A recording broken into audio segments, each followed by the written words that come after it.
Euh, Comme disait Marie Arnaud tout à l'heure, ce qui est assez paradoxal dans toutes les questions de la démonologie plus ou moins appliquée, c'est que bien sûr, d'abord on passe en temps assez long à expliquer que bon, d'accord, il faut laisser à côté toutes les représentations un peu folkloriques, il faut dépasser l'imagerie héritée d'une telle et telle époque, et finalement quand on arrive à des questions, et c'est là où tout le monde se déchaîne un peu, c'est précisément on va se retrouver avec l'imagerie un peu grosse, un peu concrète, etc.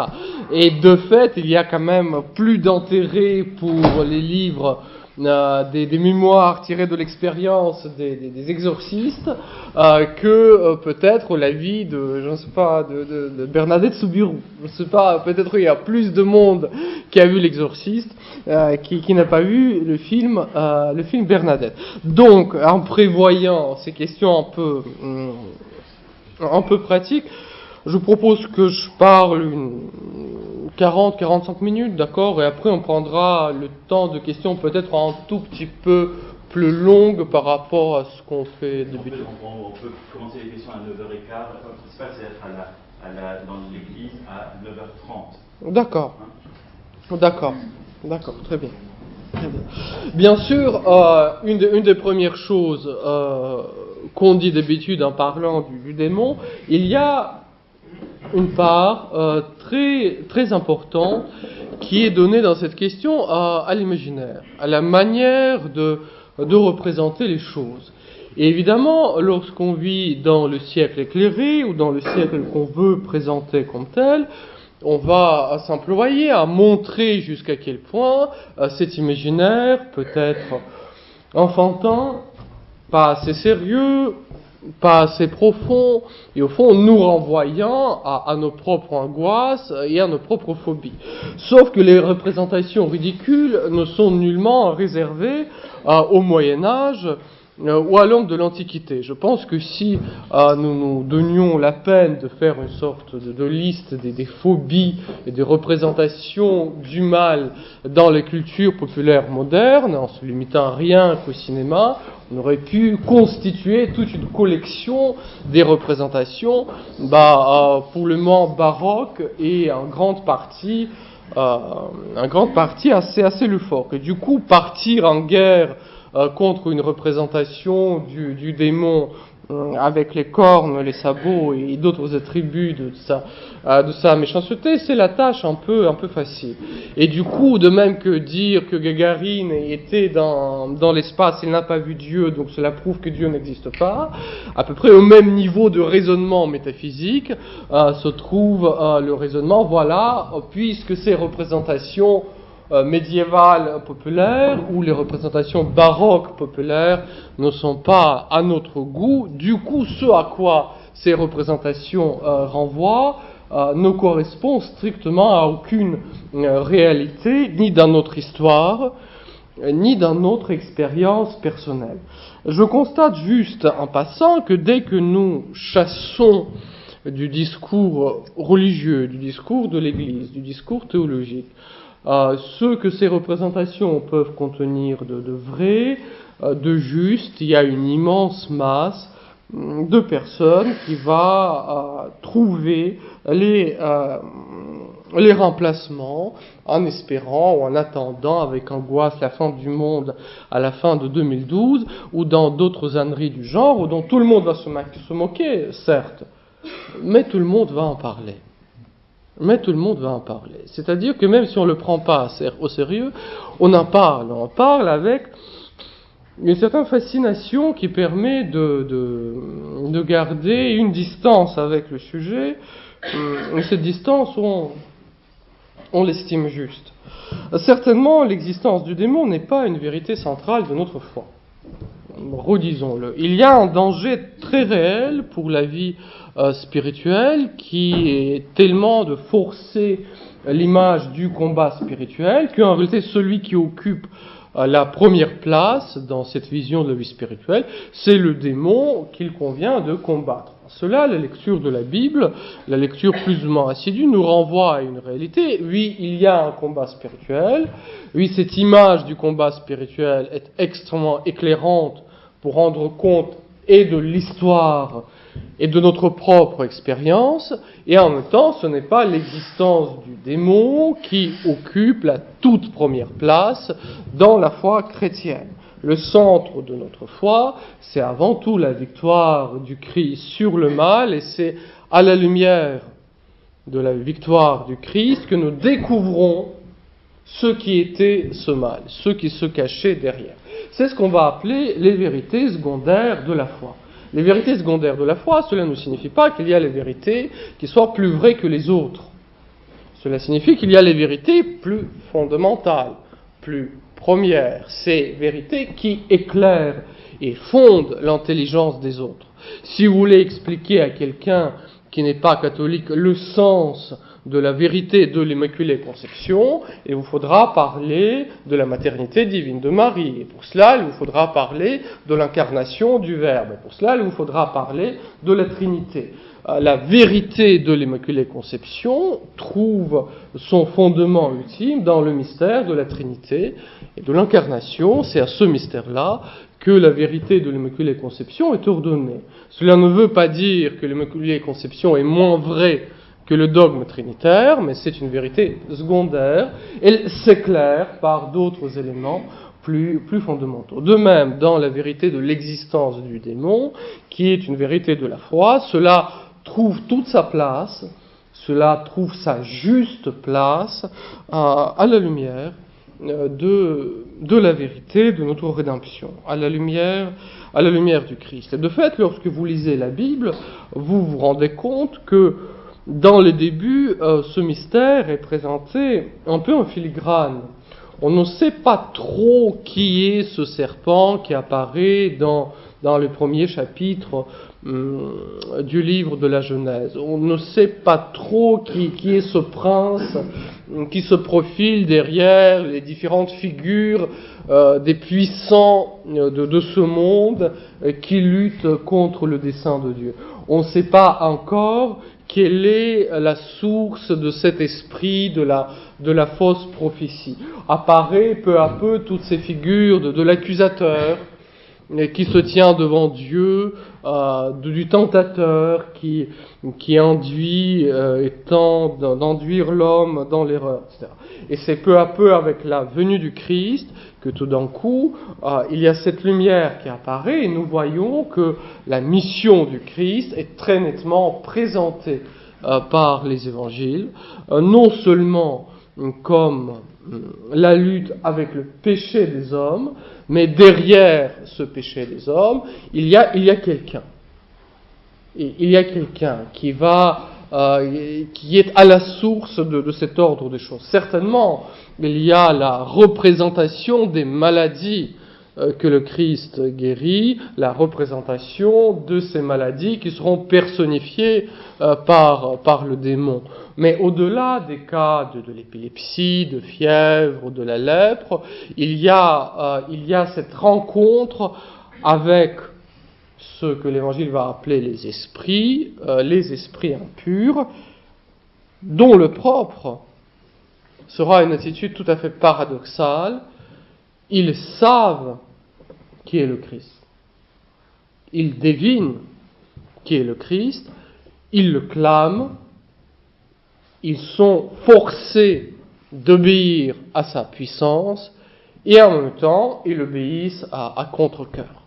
Ils résistent de toute leur force à l'emprise, au pouvoir, à la seigneurie du Christ. Bien sûr, ces démons sont en partie la personnification des maladies. Mais personne n'a jamais vu une fièvre parler ou une grippe confesser le nom de Jésus. Il y a quelque chose de plus. Il y a quelque chose de plus. Et lorsque vous regardez la composition des esprits de l'Évangile, parfois les réponses à un certain nombre de questions sont données par les interlocuteurs les plus inattendus. Regardez, là nous sommes en train de lire à la messe, 5e chapitre de Saint Marc, n'est-ce pas? Nous avons eu hier cette fameuse guérison du possédé avec la légion qui est renvoyée dans les ports. Juste avant cet épisode, Jésus traverse la mer durant la tempête, la mer déchaînée, sur son ordre, la mer retrouve son calme, et pour la première fois, dans l'évangile selon saint Marc, les disciples vont poser la question, mais qui est donc celui-ci que la mer et le vent lui obéissent? Et 10 versets plus loin, vous avez ce cri, nous savons très bien qui tu es. Cette réponse, voyez-vous, qui vient d'un protagoniste qu'on ne soupçonnait pas jusqu'à là. Tu es le Saint de Dieu, tu es venu pour nous perdre. Et du coup, la mission de Jésus n'est pas uniquement la mission de consolateur, n'est pas uniquement la mission de celui qui donne l'exemple moral, c'est pas uniquement la mission de celui qui enseigne, c'est pas uniquement un thaumaturge dans ce sens qu'il guérirait les maladies. C'est quelqu'un qui tout au long de son histoire va arracher les hommes qu'il rencontre à l'emprise d'une puissance ténébreuse qui domine sur les hommes, qui les assujettit à son pouvoir et qui s'oppose de toute sa force, de toute sa puissance, de toute sa richesse à l'action de Dieu. Et pour les premiers chrétiens, il était tout à fait clair, comme le dit saint Paul, le combat que nous menons, nous ne le menons pas contre les puissances de ce monde, contre les princes de ce monde. Notre prédication, nos guérisons, les églises que nous fondons visent à libérer l'homme de l'emprise d'un mal plus grand qu'une simple perversion de l'humanité. Comme dira en son temps Bernanos, le cœur livide du mal se bat en dehors du notre monde. Et donc la grande vérité de la révélation biblique, qui ne sera lisible, qui ne sera compréhensible qu'à la lumière du Christ, c'est que derrière les images diverses et variées que l'Écriture utilise, les images certainement marquées par le poids de leur culture, etc. etc. Bon, cela va sans dire. Donc, qui pour être comprises, nous avons besoin de recourir à des limites de cette culture. Il y a la vérité du sens et de la structure profonde de l'histoire sainte. Ce sens qui sera formalisé par saint Augustin dans le fameux texte que vous avez peut-être reçu hier et peut-être vous avez pu jeter un coup d'œil là-dedans, cette image des deux cités qui grandissent à travers l'histoire du monde. N'est-ce pas très souvent quand, dans le discours actuel, on fait appel à la théorie des deux cités de saint Augustin, on va tout de suite parler au rapport de l'Église et de l'État. C'est pas de cela que parle saint Augustin. Il parle de quelque chose d'infiniment plus profond. Et l'état de soi n'est ni bon ni mauvais, il fait partie de ces réalités et qui se départagent entre les deux ordres d'existence bien plus fondamentaux. Deux amours ont bâti deux cités. Deux amours ont bâti deux cités. Saint Augustin, dans son commentaire, va partir de cette fameuse phrase du Cantique de Cantiques, la bannière qu'il a dressée sur moi, c'est l'amour. Il va dire qu'au sommet de chaque cité se dresse le drapeau, la bannière, qui porte le mot d'ordre à l'amour. Car tout ce qu'une créature rationnelle, l'homme ou l'ange fait, il le fait par amour. Et c'est la question de l'ordre de cet amour, l'amour de soi allant jusqu'au mépris de Dieu.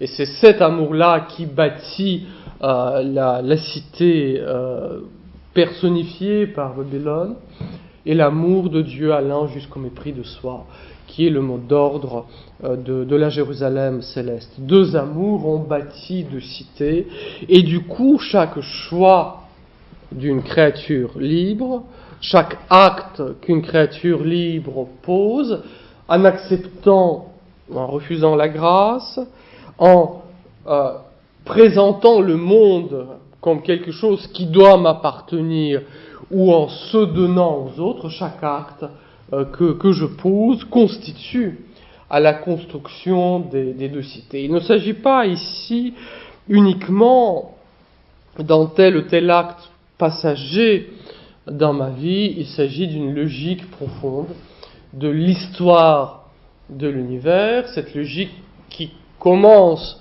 avant l'arrivée des hommes et qui se prolonge en quelque sorte bien au-delà des actes des hommes particuliers. Comment se fait-il que l'homme créé à l'image et la ressemblance de Dieu, l'homme créé dans l'amitié avec Dieu, se détourne de Dieu?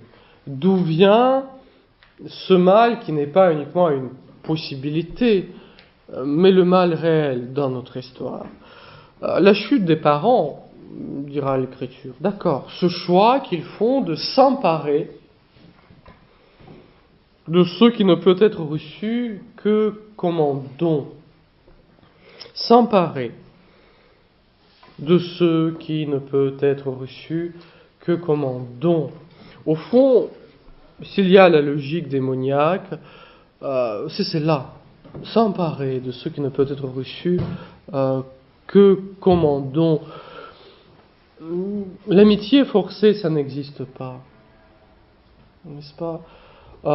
Quelle est la différence entre l'acte d'un amour conjugal et un viol? Dans un cas, il y a un don, dans l'autre, on s'empare d'une réalité. Il y a des réalités dont on ne peut pas s'en emparer sans les dénaturer profondément.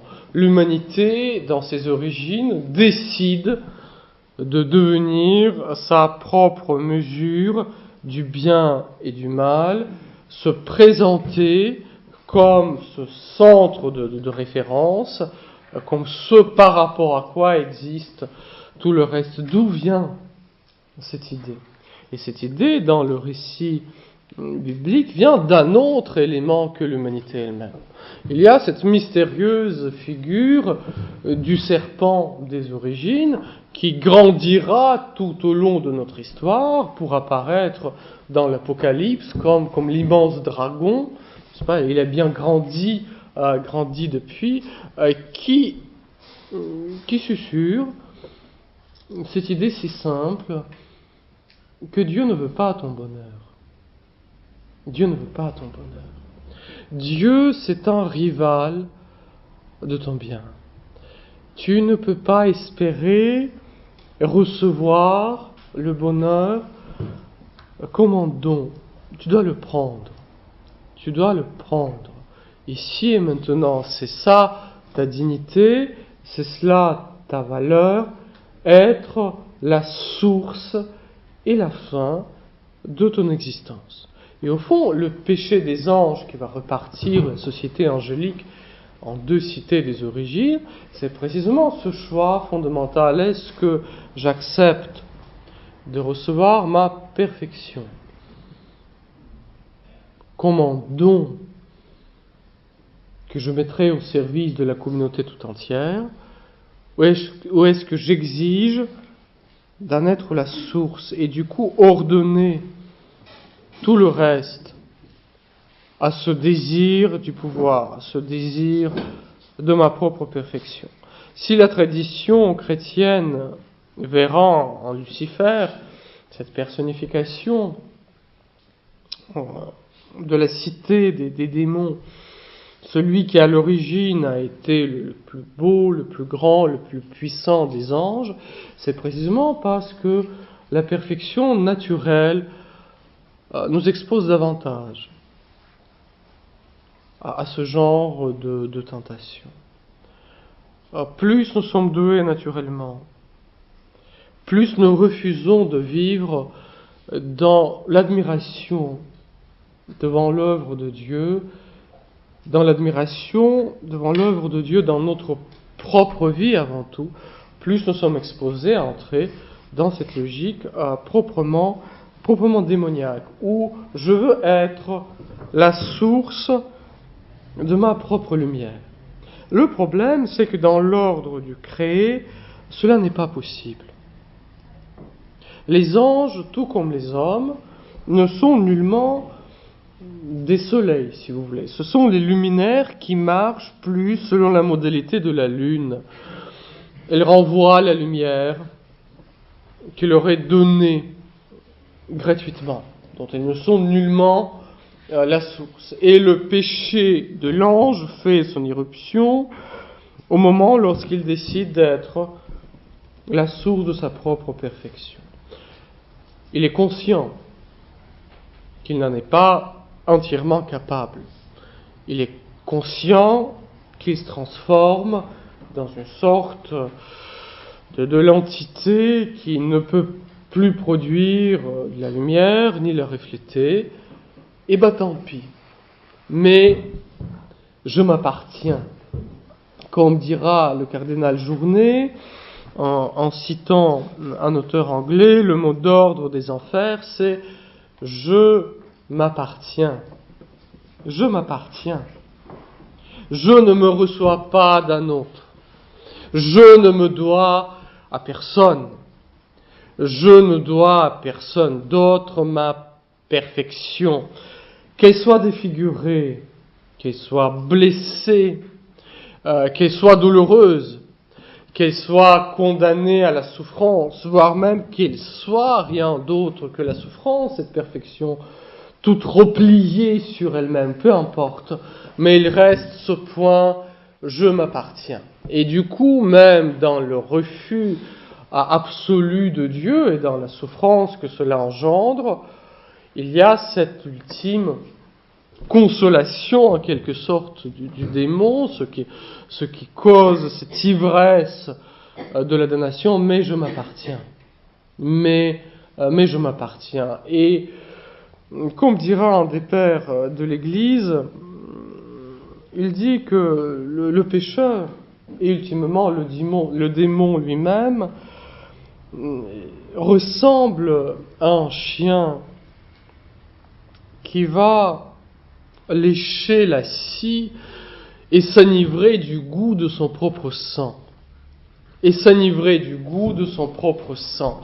Et du coup, trouver une sorte de plaisir dans la destruction de soi, dans la destruction permanente, dans ce repli permanent sur soi. Et voyez-vous, ce n'est pas de nous-mêmes que nous entrons dans cette logique. L'origine de cette logique de « je m'appartiens », de l'amour de soi allant jusqu'au mépris de Dieu, d'ordonner l'univers tout entier à mon bon plaisir, et même faire de ma destruction une œuvre merveilleuse d'art et de réalisation de soi, cette logique ne commence pas avec nous-mêmes, elle est plus profonde. Elle est même plus profonde que le péché de nos premiers parents. Elle est l'entrée dans le monde des hommes, du conflit plus grand, plus ancien, plus radical en quelque sorte, plus chimiquement pur. Le monde angélique, à la différence du monde des hommes, est un monde où les choses se passent vite, n'est-ce pas? Nos choix sont toujours partiels, nos choix sont lents. L'homme a beaucoup du mal à se déterminer entièrement. L'homme se reprend. Nous sommes semblables en quelque sorte à une bûche bien humide qu'on jette dans le feu. Il faut beaucoup de temps avant que le feu prenne. Les anges, en cela, sont un peu comme les gaz qui s'enflamment immédiatement, qui se décident par un acte seul et unique de la volonté, car ils agissent en parfaite connaissance de cause, en se déterminant totalement et entièrement dans un seul acte pour l'éternité de leur vie. Je m'appartiens, et qu'est-ce qui ferait changer d'avis à l'ange? Il agit en connaissance de cause. Il agit en connaissance de cause. Et il veut entraîner dans son sillage la création sur laquelle il veut régner. Il n'arrive pas à saisir. En cela, il y a les points aveugles. C'est le démon, il y a les points aveugles. Il n'arrive pas à comprendre que la domination de Dieu passe par le don qu'il fait de lui-même. Que la toute-puissance de Dieu passe par le service le plus humble qu'il accomplit en tenant tout dans l'être. Le démon introduit un ordre dans l'histoire, un ordre de l'amour, je m'appartiens, qui va construire cette cité du mal. Il y a deux, si j'ose dire, méthodes qui vont souvent de pair. Séduction et violence. Séduction et violence. Certainement, il y a les cas de possession démoniaque. D'accord, on en dira peut-être quelques mots. Rarissime. Rarissime. Dieu veut une réponse libre de l'homme. Et c'est cette réponse libre de l'homme que le Satan veut lui ravir. C'est cette réponse libre de l'homme que le Satan veut lui ravir. Il veut être choisi, il veut être préféré. Pour cela, bien sûr, il agit par le mensonge. Il est un peu comme ces colonisateurs qui échangeaient les terres fertiles contre les bijoux en verre. Ce qu'il promet dans les médias est extrêmement précieux à nos yeux, mais avec un peu de recul, s'avère être du vin, rien, des bagatelles. Mais c'est contre ces bagatelles-là que nous nous engageons dans les souffrances terribles, dans les combats terribles. On dit souvent que l'Église est exigeante. C'est vrai, pas assez peut-être. Et le monde du travail n'est-il pas exigeant? Ce que les gens font pour réussir dans leur carrière, cet esclavage volontaire auquel ils se livrent, pourquoi, au fond, vont-ils s'adonner pendant des années à l'esclavage souvent humiliant et souvent injuste qui va les mener jusqu'au bout de leur force? Pourquoi vont-ils servir ce maître-là? Dans le rêve d'une passion amoureuse, quels sont les sacrifices auxquels l'homme consent avec une générosité souvent sans pareille pour un projet qui 5 ans après lui paraît ridicule? Qui 5 ans après lui paraît ridicule? Une immense exigence qui exige un véritable sacrifice, un don de soi pour les choses qui au fond ne marchent pas. Le démon agit rarement par une violence directe. Dans le cas d'un vrai combat spirituel, il agit par l'insinuation. Par l'insinuation. C'est-à-dire par cette image qui surgit tout d'un coup dans mon esprit. Et voyez-vous, ici, le démon, tout comme les bons anges, agissent en quelque sorte à la périphérie de notre psychisme. Mis à part moi-même et Dieu, nul d'autre n'a d'accès au sanctuaire de ma conscience. Le démon ne peut pas lire dans mes pensées. Il peut déduire mes pensées de mon comportement, et il le fait très bien, vu son expérience, à plus que poussée. Mais il suffit de proposer les objets qui vont susciter les désirs, notre attention, et mon attention s'arrête, et j'y reviens, et j'accueille cette idée, et elle grandit en moi, elle devient une pensée constante, elle devient un désir, elle devient un projet qui un jour passe à l'acte. Et par la répétition des actes se forme une habitude d'agir en vice. Et ultimement, ce qu'on va appeler chez les pères du désert la passion, c'est-à-dire que ce qui au début me paraissait un peu humiliant, un peu bête, pas de grande valeur, devient finalement pour moi la source, quelque chose, un comportement qui domine sur moi, qui structure mon comportement, et où je me complais. Au début, je comprends très bien que l'ivresse alcoolique est secondaire par rapport à des moments d'amitié ou de fraternité que je puis suivre. Je sais parfaitement bien que cette consolation n'est qu'une consolation passagère. Et peu à peu, je peux laisser m'entraîner dans une situation où ma vie sera dominée par l'esclavage, par le maître extrêmement rude et tyrannique. Et du coup, je vais bien sûr justifier mon comportement. Bien sûr, je dirais qu'il n'y a absolument aucun problème. Je m'appartiens, je vais continuer de me raconter que je m'appartiens. Et d'ailleurs, je peux arrêter à n'importe quel moment. Jusqu'au jour où il faudra le faire. Et le jour où il faudra le faire, je suis amené à dire que je ne peux pas me passer sans le verre d'alcool le soir. Je ne peux pas passer une journée sans ma connexion Internet. Je ne peux pas passer une semaine sans quelques heures devant les œuvres pornographiques. Je ne peux pas passer une semaine sans piquer une véritable, vraie colère où je me sentirai enfin bien, car là j'existerai parce que je pourrai ramener l'autre à moi.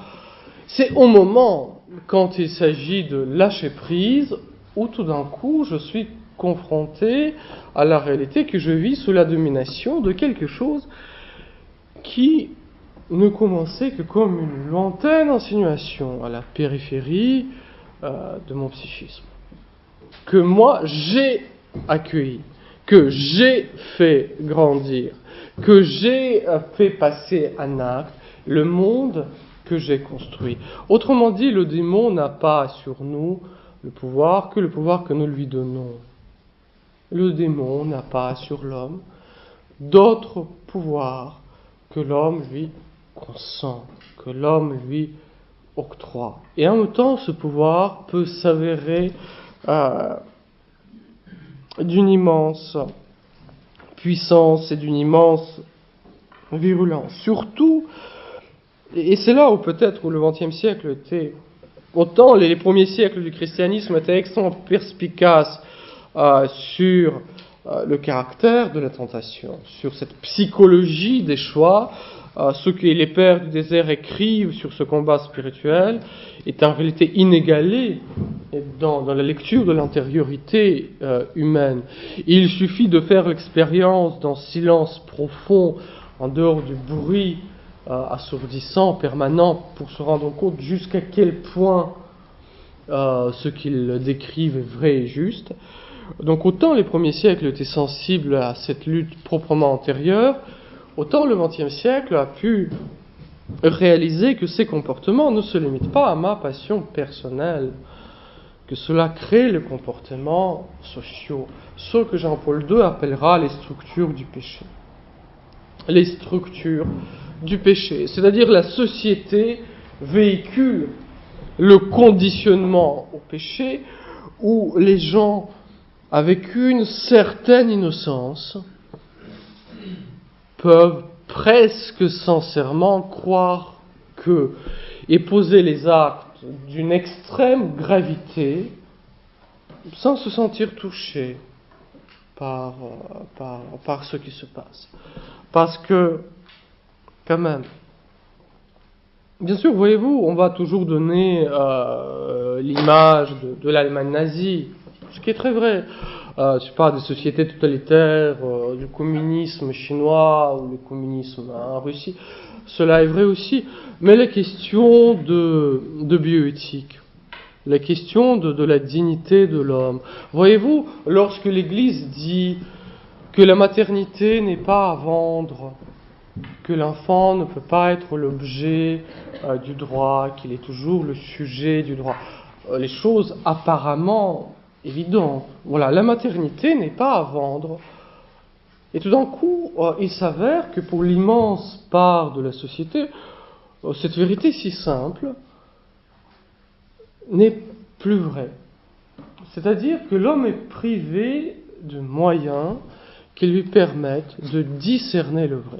Lorsque le ministre de l'Éducation explique très sérieusement que l'école n'est pas là pour permettre aux futurs citoyens de débattre des sujets dont il s'agit de décider, mais qu'il doit être éduqué dans les idéaux qui lui sont imposés, là nous sommes en présence d'une structure de péché qui est mise en place et qui fonctionne.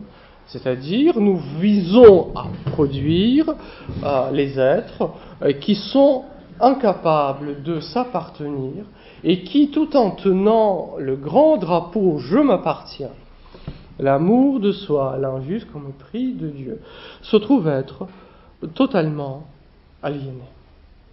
Se trouvent être totalement aliénés. Et voyez-vous, cette aliénation que le démon cherche, elle ne commence pas par la possession démoniaque.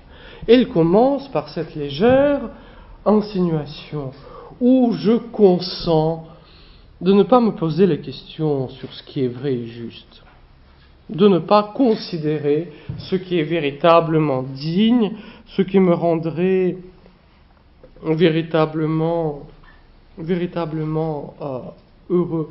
Et peu à peu, cette logique plus forte, en quelque sorte, que l'homme laissé à lui-même, va jusqu'à l'aliénation assez profonde. Quand vous vous promenez le soir dans les rues de Bordeaux, bien sûr, il y a un certain regard bienveillant qui ne remarque pas toute une catégorie de personnes. Mais voyez-vous, quand vous parlez un peu avec les gens qui peuplent les rues, qui y vivent, vous êtes confronté à des êtres profondément déstructurés, presque incapables de parler, presque incapables de s'exprimer, incapables de vivre en dehors de l'état de l'ivresse permanente, incapables de n'importe quelle activité créatrice qui dure le temps que ce soit, incapables d'une relation. Une sorte d'épave d'humanité qui peuple nos rues et que nous ne voyons pas. Voyez-vous, on n'a pas besoin d'aller jusqu'à la possession démoniaque pour obtenir ce résultat-là. Et ces structures du péché, tout d'un coup, surgissent parfois dans notre histoire et deviennent particulièrement visibles, particulièrement lisibles. Bien sûr, on a du mal avec ces faits-là. Et voyez-vous, qu'est-ce que fait la conscience commune, si j'ose dire, face à un phénomène de Troisième Reich? On va dire que ce sont des monstres. C'est-à-dire des êtres n'appartenant pas à notre race, des êtres n'appartenant pas à notre genre. C'est quelque chose d'autre. Ce n'est pas nous. Désolé, ce ne sont pas des monstres. Ils ne sont pas différents de vous ou de moi. Ils ne sont pas particulièrement voués au mal par une sorte de destin inexorable. Et ou bien on tient ce discours, ce sont des monstres, du coup ça ne nous regarde pas, ou bien on est obligé de reconnaître que la semence de ce mal est en nous, mais qu'il y a aussi quelqu'un qui souffle sur ces braises afin de produire ce mal à l'échelle infinie et inconcevable pour l'homme tout seul. Car ce qui est quand même prodigieux dans ce fait, c'est que la société humaine, la cité humaine va produire le mal qui l'effraie si seulement elle se donne la peine de le regarder en face.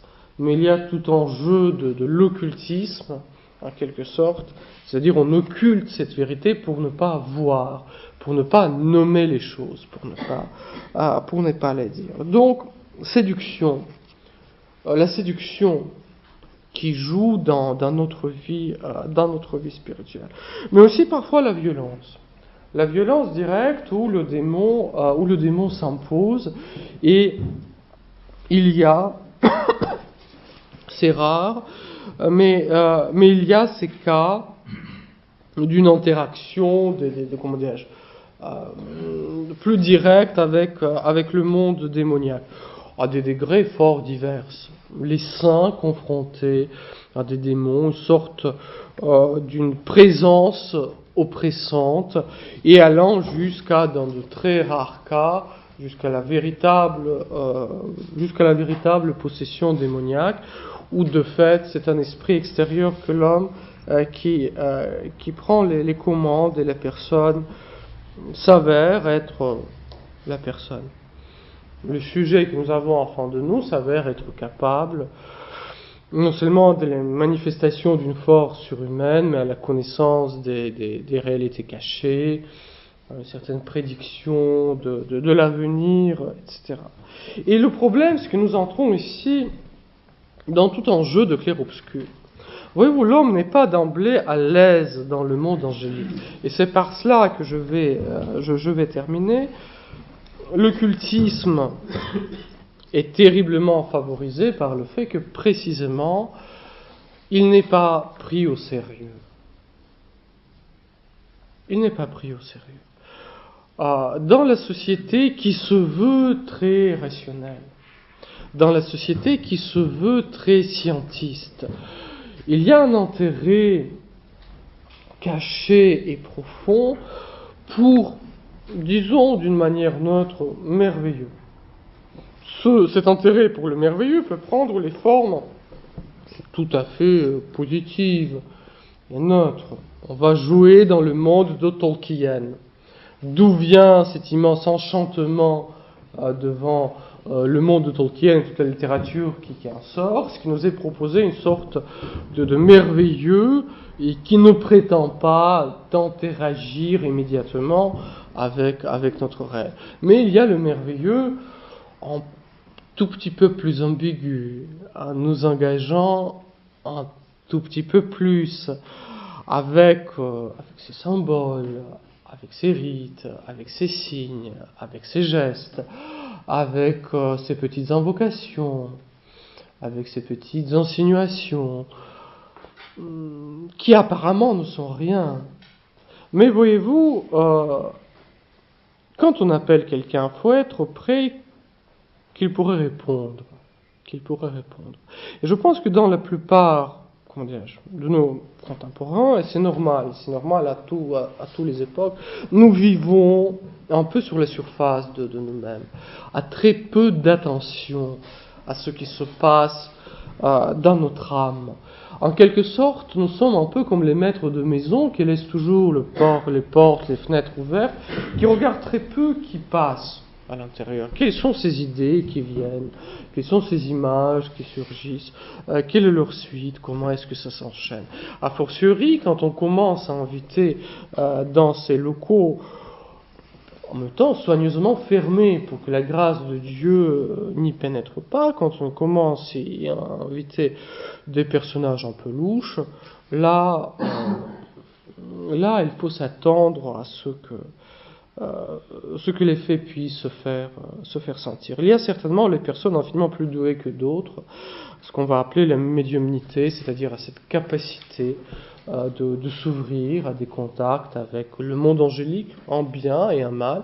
Mais tant que l'homme n'est pas fait pour ce contact direct, on entre dans le jeu de clair-obscur, on entre dans le jeu de l'imagination, on entre dans le jeu des histoires qu'on se raconte.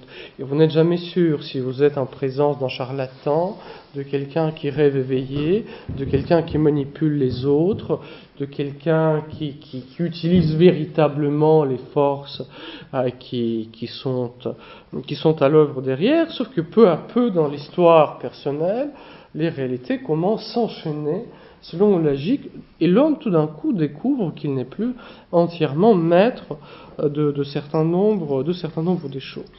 Donc, tout simplement pour dire une chose très simple, ou bien vous pensez que l'occultisme ce n'est rien d'autre qu'une sorte de rêve éveillé, alors n'y touchez pas, puisque c'est faux. Ou bien vous acceptez l'éventualité que ça puisse être vrai, et alors vous n'y toucherez pas, parce que vous ne saurez jamais à qui vous ouvrez par mégarde la porte. Et ayant accompagné un certain nombre de personnes ayant passé par les pratiques plus qu'évidente dans ce domaine-là. Il faut dire que le psychisme peut être extrêmement abîmé et la libération peut être extrêmement lourde, douloureuse, avec les séquelles qui quand même se font sentir parfois pendant toute la vie. Donc voilà, en cas de doute, abstenez-vous.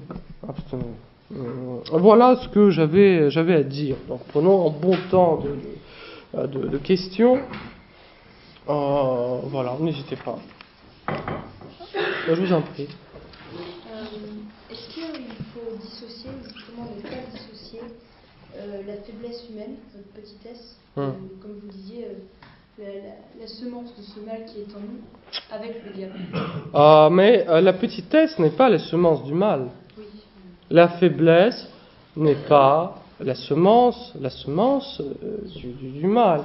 N'est-ce pas? C'est toujours très frappant bien sûr, dans ma confession, il m'est toujours plus facile devant mon confesseur de dire que je m'accuse de mes faiblesses. Mais ce ne sont pas mes faiblesses qui sont en jeu, ce sont les actes mauvais que j'ai posés. N'est-ce pas? Le Seigneur ne reproche pas à des hommes myopes d'être myopes. Il reproche à des personnes myopes de prendre les revolvers et de commencer à tirer sur tout ce qui bouge. Là, on est passé dans limite on est passé de ce qui n'était qu'une limite, qu'une faiblesse, à ce qui est véritablement le mal. Bien sûr, le fait d'être limité et le fait d'être faible nous rend en quelque sorte vulnérables, nous expose au mal, mais pas uniquement au mal. Mais voyez-vous, le démon, bien sûr, on peut y voir la projection uniquement de notre propre psychisme. Mais si c'est la projection de notre propre psychisme, cela signifie que nous ne pourrons jamais en être libérés. Que nous ne pourrons jamais en être libérés. Et ou bien nous acceptons cette vérité de foi qu'il y a la force du mal autre que nous-mêmes qui agit dans ce monde, ou bien il nous faut assumer pleinement et entièrement toute la responsabilité pour le mal dans l'histoire humaine. Et ceux qui pourchassent les dés du diable ne sont pas du tout prêts à le faire. Car on va trouver le conditionnement social, on va trouver le mauvais exemple, on va trouver ce sont des monstres. C'est-à-dire qu'à force de ne pas voir celui qui est véritablement à la source de la cité du mal, celui qui en est le chef, on va recourir à des explications qui ne sont nullement plus rationnelles, mais du coup qui ne laissent pas de choix. Et ultimement, ce que cherche le démon, c'est le désespoir. Car voyez-vous, le but ultime de toute tentation, ce n'est pas tel ou tel péché concret, dont au fond le démon s'en fiche. C'est ultimement le refus de Dieu et le désespoir.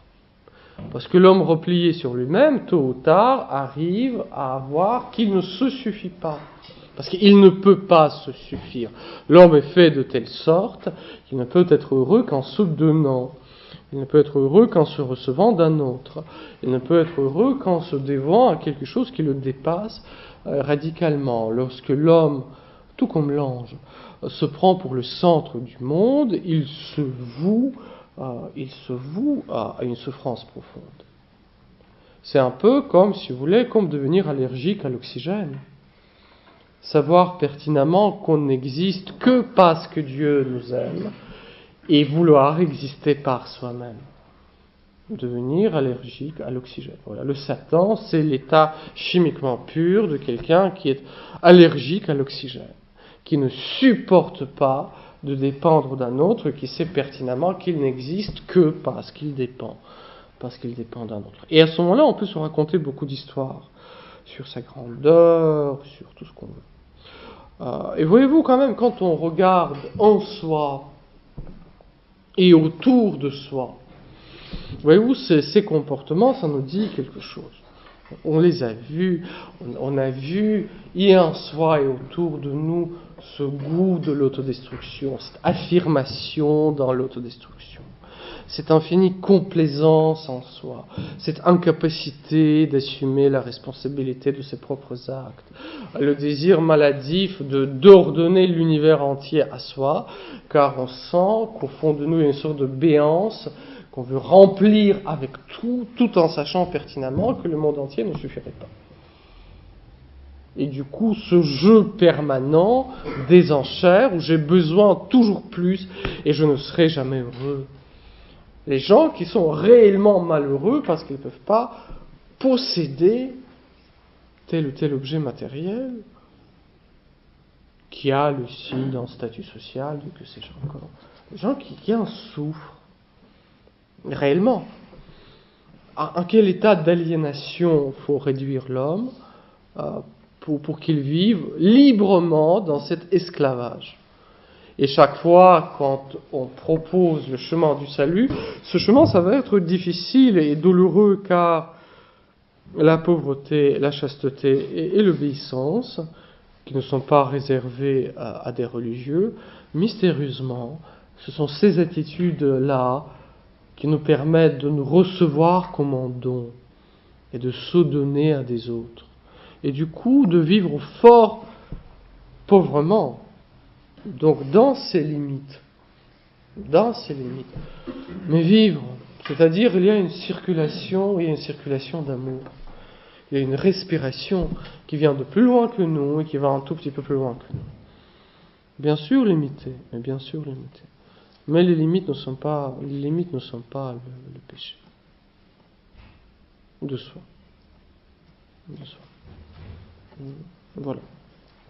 Oui, je vous en prie. Est-ce que le mal existe en lui-même ou c'est qu'une absence de bien?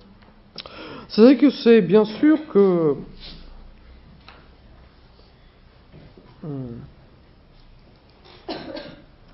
comment dirais-je? Bien sûr que le mal, c'est l'absence du bien, d'accord. Il n'existe pas en lui-même. Mais en même temps, c'est précisément pour cela qu'il va parasiter sur ce qui existe. N'est-ce pas? Le mal sera avant tout une privation de quelque chose, une privation d'un bien dû. Pour une pierre, ne pas pouvoir voir, ce n'est pas un mal. La pierre s'en passe, elle s'en plaint pas. N'est-ce pas? Pour le chat, ne pas pouvoir voler dans les airs comme un oiseau, ça va, il survit. C'est au moment quand moi, qui dois être normalement voyant, je m'avère être aveugle, quand il y a la privation d'un bien dû, que le mal introduit. Du coup, le mal, c'est certainement l'absence du bien, mais cette absence du bien se greffe sur quelque chose qui existe bel et bien. Et en cela, le mal va pervertir ce qui existe bel et bien, car tout acte mauvais est toujours une perversion d'un acte bon, comme un viol est une perversion d'un acte d'un amour conjugal, comme un vol, c'est une perversion d'un don, etc. Bien sûr que le mal existe, et même il y a une certaine perfection dans son ordre. Comme on peut parler d'un parfait adultère ou d'un meurtre parfait. Ou d'un bourreau qui connaît son métier, d'un tortionnaire qui excelle dans son art. Comme dit le cardinal Journet, il y a ses trésors et ses richesses dans la cité du mal. Il y a ces trésors et ces richesses dans la cité du mal. Il y a la fascination devant l'ingéniosité, devant le génie technique, devant la force qui s'y déploie. Comme dit saint Augustin, quand cette cité adore ses chefs, elle adore sa propre force. Quand vous regardez ces grands documentaires du Troisième Reich, vous le voyez, il y a une fascination devant la cité du mal. Ce n'est pas rien, il y a quelque chose qui est derrière. Il y a quelque chose, il y a la perversion. Du coup, voyez-vous, on va pervertir ce qui est bon et juste. En cela, le mal sera très peu créatif. N'est-ce pas? C'est un peu comme les méchants du Seigneur des Anneaux, qui sont incapables de produire de nouvelles races autrement qu'en défigurant ce qui existe. Le Satan ne peut pas créer. Il ne peut que pervertir, dénaturer ce qui existe, détourner les choses de leur forme. On ne peut pas créer quelque chose qui serait équivalent au mariage en étant autre. On ne peut prendre que ce qui existe et le transformer en. Mais s'il y a là on pourrait dire, d'accord, supposons qu'il y ait une véritable différence entre les deux cités, que les deux cités soient également créatives dans leur comportement, mais que l'autre cité crée quelque chose de propre. Pourquoi ne pas créer telle ou telle forme d'une vie sociale qui serait propre? Et là, tout d'un coup, on est pris de court. On est pris de court. On ne peut que prendre une réalité existante et la transformer. Et la transformer en la détournant. Et là, voyez-vous qu'ici, le mal n'est plus uniquement l'absence du bien de point de vue métaphysique. C'est bel et bien greffé sur quelque chose. Lorsque vous êtes malade et lorsque vous en souffrez, bien sûr, métaphysiquement, c'est l'absence de santé. D'accord. En même temps, pour vous, cette rage dedans, c'est quelque chose de terriblement positif, qui pour vous existe et même s'impose à vous avec une puissance assez impressionnante. Assez impressionnante. Même si apparemment il n'y a rien d'autre que la dénaturalisation d'un processus naturel voulu par Dieu. Mais encore une fois, j'y insiste, deux amours ont bâti deux cités. Les deux cités ne se distinguent pas dans l'histoire du monde au marqueur. N'est-ce pas? Cette frontière, elle passe par le cœur de chaque homme. C'est là où ces deux cités se construisent. C'est dans ces actes-là qu'elles se construisent, et en cela, nous sommes toujours concitoyens un peu des deux. Il y a en nous une connaturalité avec les deux. Il y a en nous une connaturalité avec les deux.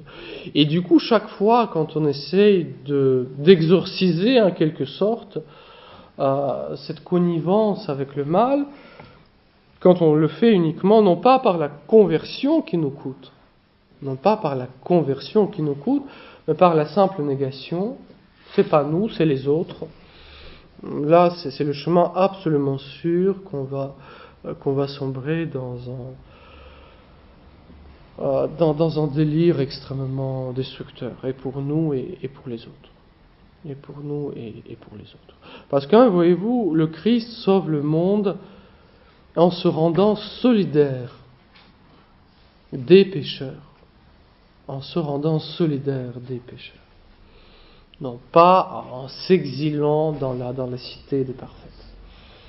C'est pas la cité de Dieu grandit par le don de soi, et ce don de soi passe aussi par le fait que j'accepte cette communion des pécheurs que par ma conversion je transforme en communion des saints.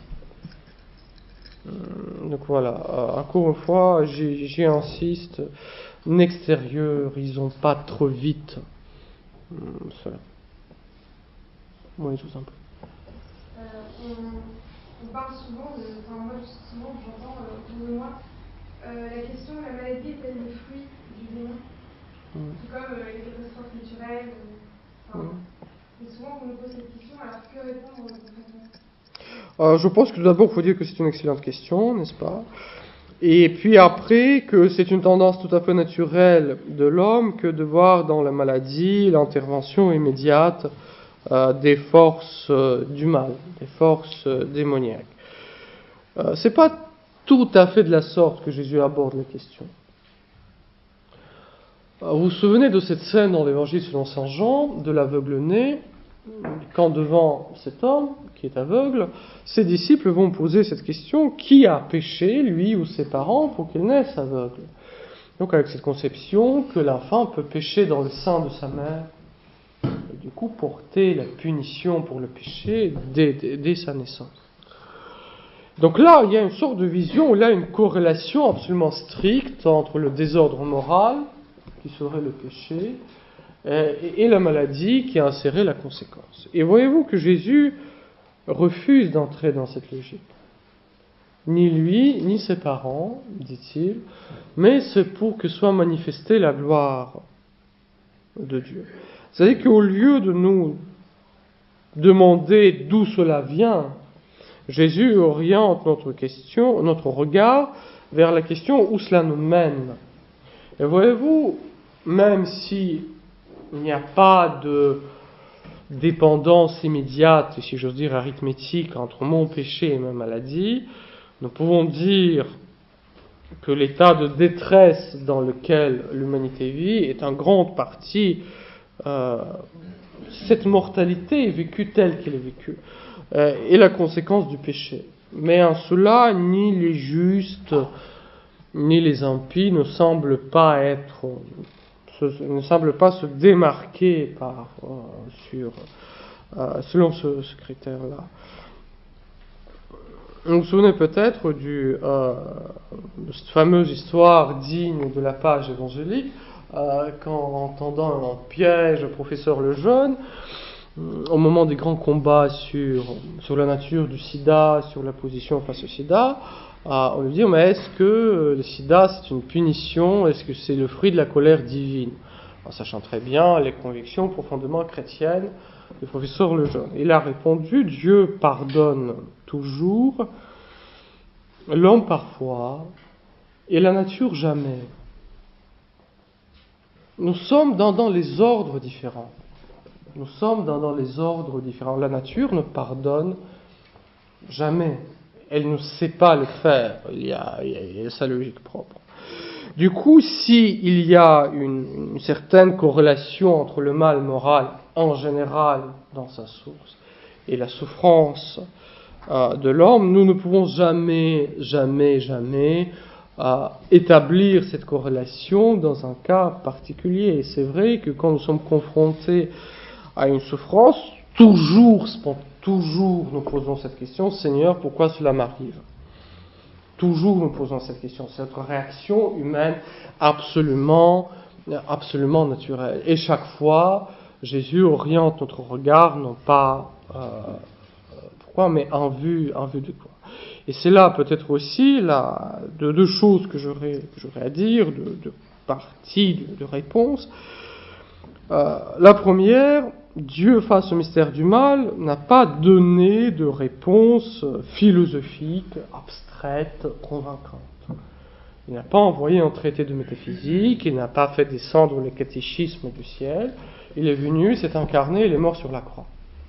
La réponse que Dieu donne au mystère du mal et au mystère de la souffrance humaine, c'est sa propre mort, très réelle et très douloureuse, sur la croix. Et puis, deuxième, et là je pense que de fait, en accompagnant les personnes dans la grande souffrance, nous ne pouvons leur offrir rien d'autre que notre amitié, notre proximité et le lien vivant avec le Christ souffrant. Tout le reste pourrait venir de surcroît. Et deuxième chose, il y a la finitude de la créature, il y a la manière d'en vivre. Pensons à la fin de la vie terrestre de la Vierge Marie, où sa mort est inséparablement liée à sa résurrection, où pour elle, cette fin de vie est le début paisible et serein de la vie en gloire. Si la mort est vécue sur ce mode-là, est-ce que ça pose la même question?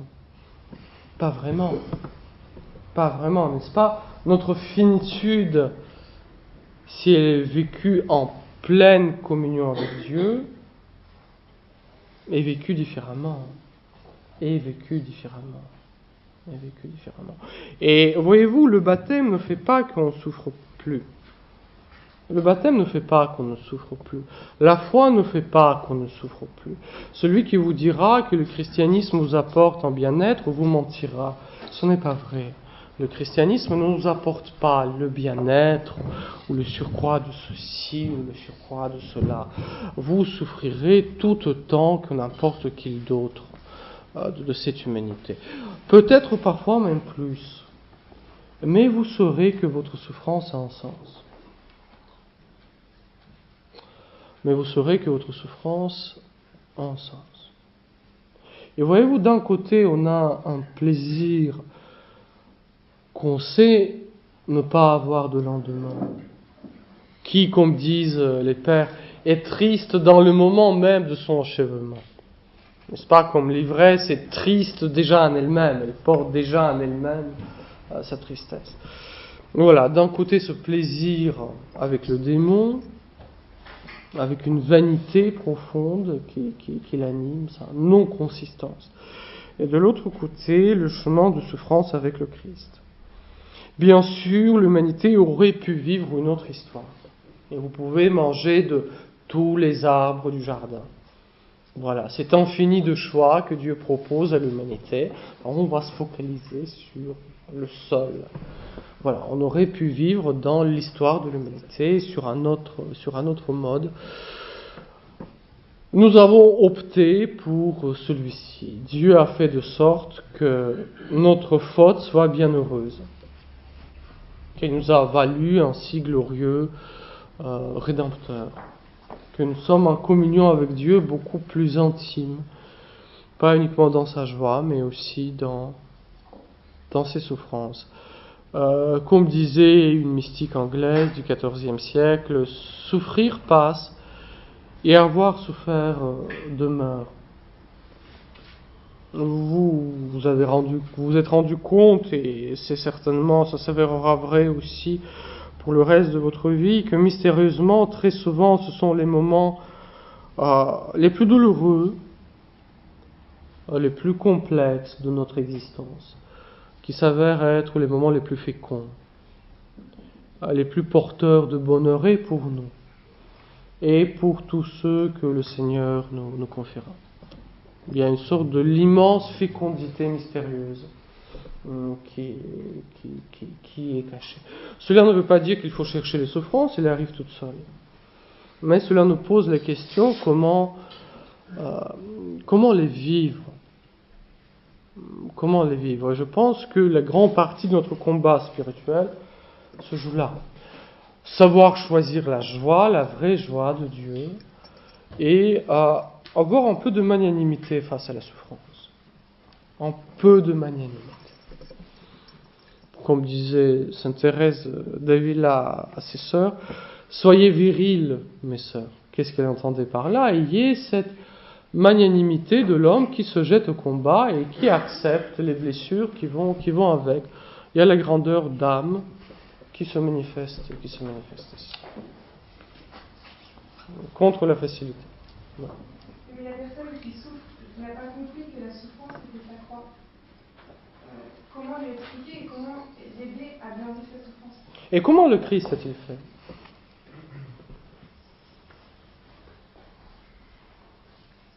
Comment le Christ a-t-il fait?